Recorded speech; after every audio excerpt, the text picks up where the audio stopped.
Front cover: The Visitation Detail by Domenico Ghirlandaio, 1449 to 1494. Ghirlandaio's painting of the Visitation, today in the Louvre Museum, originally decorated the altar of the private chapel of a wealthy and powerful Florentine family, the Tornabuoni. As Luke's Gospel recounts, both Mary and her cousin Elizabeth have miraculously conceived a child. They come together to share the joyous events. For the children they carry, Jesus and John the Baptist respectively, will bring good news of a new covenant of love between God and God's people.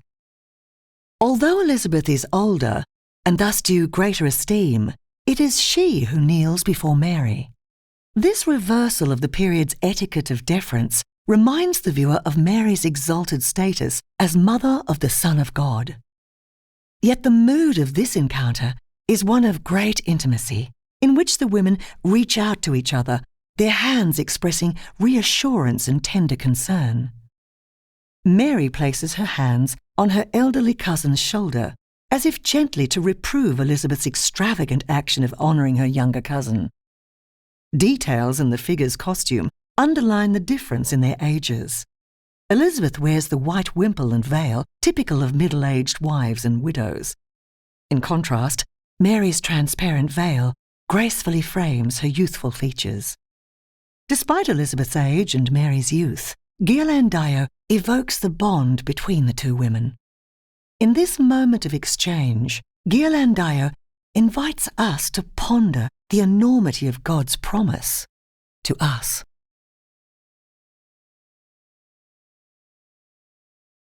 January. Jesus chasing the merchants from the temple. Detail of Christ and two merchants. By Giotto di Bondone, around 1266 to 1337. The dramatic incident known as Christ chasing the merchants from the temple occurs in all four Gospels. Here, in the Scoverne Chapel, Giotto includes this event in his fresco cycle of the life of Christ. Giotto invests the narrative with a psychological power new to Italian art. Christ's confrontation with the scribes and the moneylenders takes place before an architectural backdrop, which suggests the temple. Christ raises his right arm at the moment just before the whip he holds in his upraised arm will fall upon the merchants and scribes before him. Giotto contrasts the reactions of the figures standing at Christ's right. While the threat of the impending fall of the whip causes the two merchants to cringe and lift their hands in fear, the scribes at the edge of the scene appear less threatened by Christ's anger. Recognizable as scribes, these men, through such details as the richly decorated cloaks, stand watchful, assessing the impact of Christ's denunciation of their behaviour. Christ's figure expands in the moment before the full measure of his anger unfurls. The decisive actions of Christ conveys a sternness which would have been more familiar to the original audience than it is to us. February. The Presentation of Jesus in the Temple by Jacopo Robusti Tintoretto, 1518 to 1594. Tintoretto, together with his fellow artists Titian and Veronese, helped make Venice in the 16th century a splendid centre of Renaissance art. His mastery of large-scale biblical narratives meant that patrons turned to him in order to furnish the interiors of churches, palaces, and other public buildings. The Presentation of Christ in the Temple was commissioned by a lay society, or confraternity, to decorate the group's chapel in the church, now known as the Gesuiti. The story depicts the event narrated in Luke's Gospel 2:22 to 39.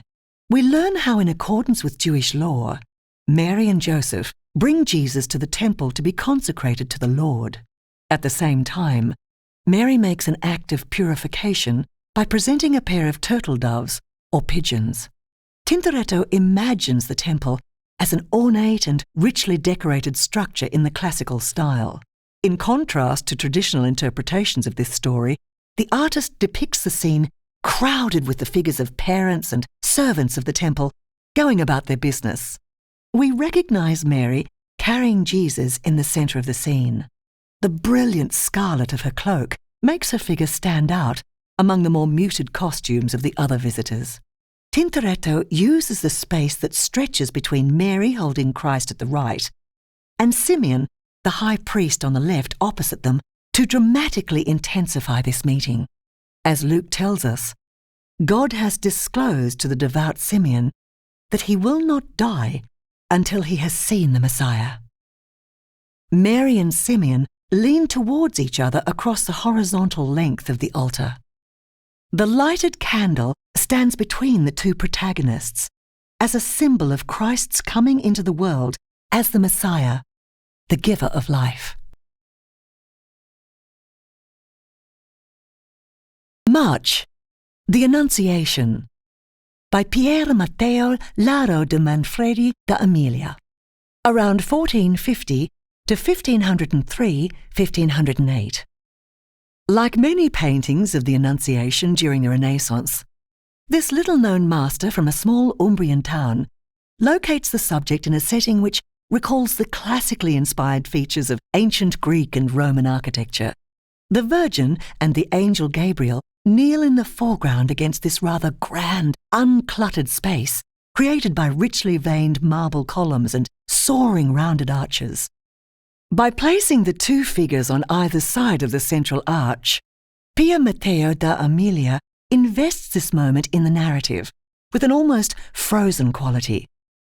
The symmetry of the Virgin and the Archangel's positions, together with their muted responses, suggest a timeless quality to this meeting. Indeed, the Virgin's absorption in her reading further enhances an atmosphere of contemplation. Is this the moment before Mary's life will change forever? Gabriel gestures with his right hand upward toward the dove, which is about to descend upon the Virgin. The viewer enters into the story unfolding before us. We know the words the angel will speak to Mary. Similarly, the Virgin's prayerful devotion and serene expression conveys the gist of the phrase from Luke's Gospel, which will signal her assent. Let it be to me according to your word. Like the Virgin and Gabriel, the viewer also finds herself poised on a threshold, just as God lovingly invites Mary to participate in humanity's salvation. So do we find ourselves called to accept God's promise. April, Resurrection, Unknown Artist, Holy Trinity Greek Orthodox Church, Vienna, Austria.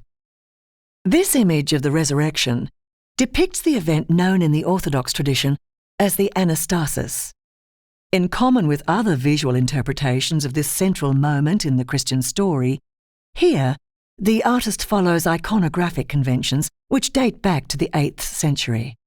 Traditionally, Christ appears at the gate of hell in order to release all those righteous men and women of the Old Testament who have waited for God's saving action. Christ, who wears white robes, symbolic of his triumphant defeat of death and sin, towers over those who await deliverance. Reaching out to grasp the hands of Adam and Eve, the first parents of humankind rush to meet Christ's liberating action. Swirling draperies flutter around these figures, as if to emphasize the drama of their release. The series of concentric circles enclosing Christ symbolize the divine energy of the uncreated eternal Christ, manifested at the resurrection and earlier at the transfiguration. Adam and Eve's redemption is accomplished, for they too now share in Christ's risen glory. Their outstretched arms also penetrate the mandorla, or circles of uncreated light. Adam and Eve's actions visually signal humanity's desire to seek union with Christ. May, episode number 2 of the Stories of St. James, Baptism of Hermogenes, Detail, by Altechiero, documented 1369 to 1384. The Veronese-born artist Altichiero's most important works are located in the North Italian city of Padua. Here, he was awarded several prestigious commissions, including the fresco cycle dedicated to the Apostle St. James the Greater in the church known as Il Santo. This famous shrine and pilgrimage site housed the tomb of the Franciscan St. Anthony of Padua, 1195 to 1231. The story of St. James's ministry, martyrdom and posthumous miracles spreads over several walls of the chapel, which also house the tombs of the chapel's original patrons. The scene reproduced depicts an episode from the saint's ministry, the baptism of Hermogenes. At the left, the pagan magician Hermogenes lowers his head as the water is poured from a cup held by St. James, whose figure is not visible in this detail. Architectural forms like the narrow column shafts open up space and create a naturalistic setting for the onlookers standing at right. Altichiero portrays the men caught up in the sudden conversion and baptism of the magician. The bystanders look up over the head of Hermogenes, their attention fixed on St. James, who is not included in this detail. Individual attention to each man's costume, gesture and facial expression reveals the influence of the Florentine master Giotto on Altichiero. Such careful observation from nature persuades the viewer to identify with the story and its protagonists. This somewhat sober exploration of conversion and baptism would surely have appealed to the original viewer's hope for salvation, promised through the sacrament of baptism.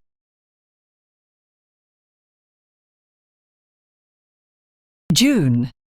The Calling of Andrew and Peter. Reproduction reverses original direction by Giusto di Giovanni de Menaboi. Death 1393. The story of the calling of the apostles, Peter and Andrew, often featured in cycles of the life of Christ, as we see in this fresco by Giusto di Giovanni de Menaboi, dated to the last quarter of the 14th century. The episode narrated in Mark's Gospel, 1:16-18, briefly recounts how Simon Peter and his brother Andrew were fishing in the Sea of Galilee. From the shore, they hear Jesus call to them, "Follow me, and I will make you fishers of men." The brothers immediately left their nets and joined Christ. This charming scene, with the fishing boat just moored in the foreground at left, depicts the apostles as they come ashore in answer to Christ's call to them. Despite the nets lying full from a successful catch, the two brothers now turn their back on their trade as fishermen.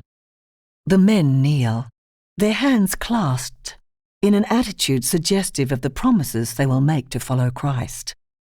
We recognize St. Peter in the foreground, closest to the viewer. He wears a cloak of yellow gold, a colour symbolically associated with him.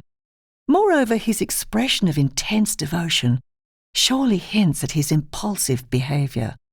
Christ's commanding figure and authoritative gestures stress the solemnity of this moment. Undoubtedly, the now faded tones of Christ's once brilliant blue cloak would have lent his figure further visual power. Menaboi's portrayal of the sea focuses on suggesting the choppy movement of the waves. He is less concerned to depict a spatially convincing transition from sea to land. In a narrative feature typical of visual storytelling in the late Middle Ages, the viewer notes three hallowed figures in a small boat in the background. This scene surely depicts a later moment in Mark's narrative, where the evangelist recounts how James and John, the sons of Zebedee, also take up Christ's call to follow him. July. The Meeting of Yocum and Anne outside the Golden Gate of Jerusalem by Filippino Lippi, around 1457 to 1504. The Florentine artist Filippino Lippi exhibits the influence of two incomparable masters of the early Renaissance, his father and first teacher, Filippo Lippi, and Botticelli, with whom the young Filippino worked and studied. This painting, signed by the artist in gold letters at the base of the Golden Gate at left, takes as its subject the miraculous event of Mary's conception. The Gospels remain silent about Mary's birth and early years. Nevertheless, many writings dating to the first centuries after Christ's birth filled the gap with detailed accounts of the miracles that supposedly accompanied their lives. This ancient tradition speaks of Mary's mother Anna and her father Joachim as a devout couple whose longing for children had not been satisfied. Despite both parents' advanced age, an angel tells each of them separately that their wish will be granted. Bearing the good news, each of them must go to meet the other at the Golden Gate in Jerusalem. Their joyful embrace is the moment Lippi depicts. Lippi deploys colour, gesture and costume to render this dramatic event. We note Joachim's white beard and Anna's modestly covered head, both visual details, convey the advanced age of the couple. In a daring move, Lippi emphasises the moment of union by deploying the same brilliant blue to describe the voluminous cloaks worn by both figures. Blue, the symbol of the heavenly realm, thus symbolises Anna and Joachim's physical and spiritual union. It is against the stunning blue of the figures' cloaks that the expressive gesture of their touching hands projects. On either side of Anna and Joachim, figures focus on the remarkable scene unfolding in front of them. At the left, the elaborately dressed young women, traditionally identified as Anna's companions, direct our attention to the couple. On the right, we recognise John the Baptist, clad in his traditional costume of animal skin. He too is absorbed in the miracle taking place before him. Though the narrative does not call for the presence of the Baptist, it is possible his inclusion might allude to the similar circumstances of his conception. As we read in Luke's Gospel, John's parents, Elizabeth and Zachariah, had also longed for a child.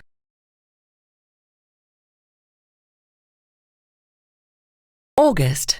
St. Augustine in his cell, Detail, by Sandro Botticelli, 1444–45 to 1510. St. Augustine, 354 to 430 AD, famed as one of the Church's greatest theologians, appears in this detail from Botticelli's fresco as a scholar in his study. Books crowd the shelf behind him, together with other objects that might have filled a 15th century thinker's cell. The lavishly decorated bishop's mitre reminds us of the saint's high status. Botticelli depicts Augustine in a state of intense contemplation. His penetrating gaze appears directed beyond the space of his cell. With a searching gesture, his right hand hovers over his heart, conveying his absorption. According to tradition, this moment recalls St. Augustine's vision of St. Jeremy, to whom he was writing a letter at the very moment when St. Jeremy lay dying. In a text once attributed to St. Augustine, he describes how his study suddenly filled with a sweet perfume, and he heard the voice of St. Jeremy.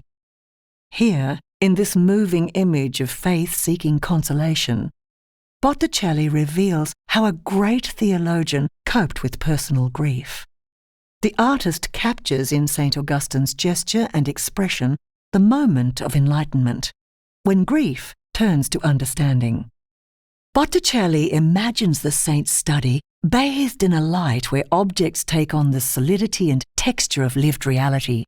The viewer gazes upon St. Augustine and recognizes the emotional truths Botticelli evokes in this sympathetic exploration of faith, seeking understanding. September. Martyred Dolorosa, Detail, Flemish School, 15th century, by anonymous master.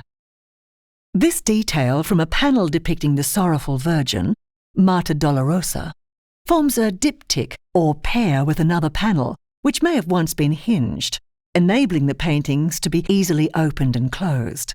The Virgin turns slightly towards our right, her gaze directed to the accompanying panel, which portrays Christ as the man of sorrows. This type of diptych, often less than the size of today's paperback, enjoyed a great popularity as a devotional aid in the late Middle Ages. Flemish artists achieved great renown for their mastery of oil painting. The subtle modulations of colour and an exquisite attention to line enhance this portrait of a deep yet restrained, sorrowful mother. Framed by immaculate white folds and crimping, typical of a widow's head covering, the Virgin appears consumed by her grief. Her delicately red-rimmed eyes, that continue to express pearl-shaped tears, convey a sense of this mother's near exhaustion as she contemplates her dead son. The artist's skillful transformation of paint into lifelike flesh and cloth helps us enter more deeply into the Virgin's sorrow.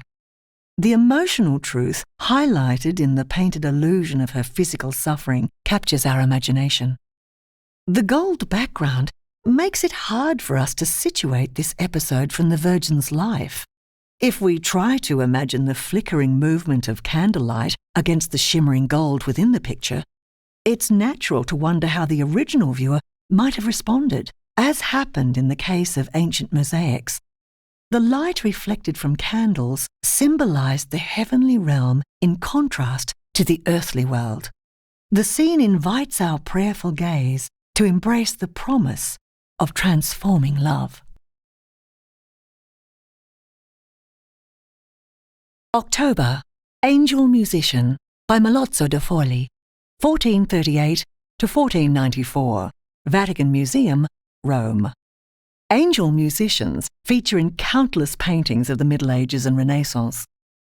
Images of these supernatural messengers in celestial orchestras often accompanied scenes of joyous celebration. This magnificently attired angelic lute player is one of 14 fragments of a fresco that once decorated the apse of the Roman church dedicated to the apostles. The fresco, with the scene of the Ascension, was removed in the 18th century, and the surviving figures of angelic musicians and Christ now hang in the Vatican Museum. The artist Melozzo da Forlì won acclaim for his remarkable skill in rendering the illusion of fully three-dimensional figures in space. To appreciate Melozzo's achievement, we must imagine the angel floating in a heavenly space, high above the spectator. This illusionistic expanse of sky disguises the curving surface of the apse. Like this lute-playing angelic musician, each member of the heavenly consort turns towards Christ. This scene of music-making, to accompany Christ's ascension into heaven, would no doubt have evoked both the richly coloured vestments and the triumphant soundscape in liturgies of 15th century Rome.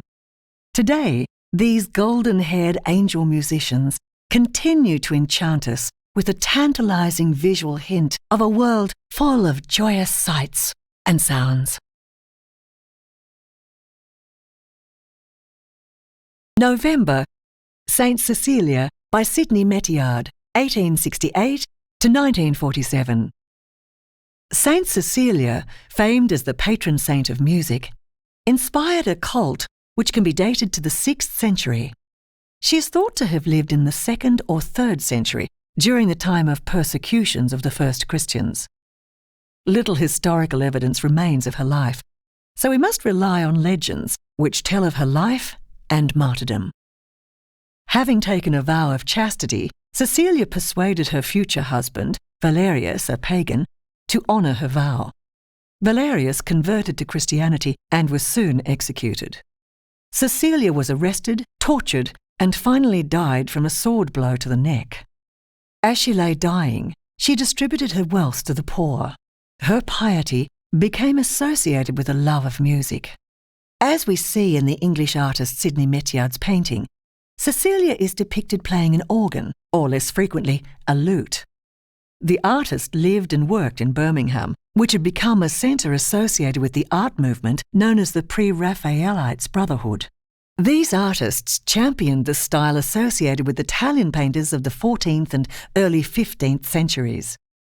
The Brotherhood sought above all to evoke a mood of dreamy, romantic detachment from what they viewed as the increasingly oppressive onslaught of the industrial age. Their figures drift through interiors wearing loose-fitting gowns in jewel-like colours, Martyred sustains a mood of serene introspection throughout the composition. St. Cecilia's attention remains wholly devoted to the illuminated score before her. The organ pipes, which separate the blue-winged angel listening devotedly to the music, distance this figure from the saint. Further clues to help the viewer interpret this atmosphere of innocence tinged with sorrow may be found in the rose bush, which presses up against the enclosing wall. The red of the roses and of her floral headband symbolizes her martyrdom. December, the Nativity Detail, by Francesco di Giorgio Martini, 1439 to 1502. The Sienese artist Francesco di Giorgio Martini, like many of his fellow artists in the Renaissance, received commissions from wealthy patrons to paint altarpieces to decorate their private chapels in churches. This painting of the Nativity remains to this day in the Dominican church of San Domenico, 500 years after it was first installed in this Sienese church. Francesco fills the composition with the figures and setting we would expect. In the foreground, Mary and Joseph gaze upon the Christ child with loving devotion. On either side of the central figures of the Holy Family, we find an adoring pair of angels at left, while opposite on the right, we recognize shepherds, who we identify through their rustic costumes and weathered skin. A monumental arch dominates the view towards the middle distance. The upper portion is cut off in the detail reproduced. In the centre of the arch, we find the ox and the ass, familiar from countless nativity scenes. Their presence witness to the humble circumstances of Christ's birth. The stones from the arch, which lies fallen around the animals, strike a discordant note in this seemingly tranquil scene. The cracks in the fabric of the arch and the debris symbolize the passing of the old world. Christ's birth, viewers understood, ushered in a new covenant of love between God and all humanity. Francesco hints at the future suffering of this appealing child, who gazes out towards the spectator. In a sombre detail, we note how a fragment from the fallen arch now cradles the Christ child's head and torso. Christ's victory over death and sin will not be achieved without immense suffering. Besides recalling the collapse of the old order, the marble fragment also propels our attention forward to the scene of Christ's burial in the tomb.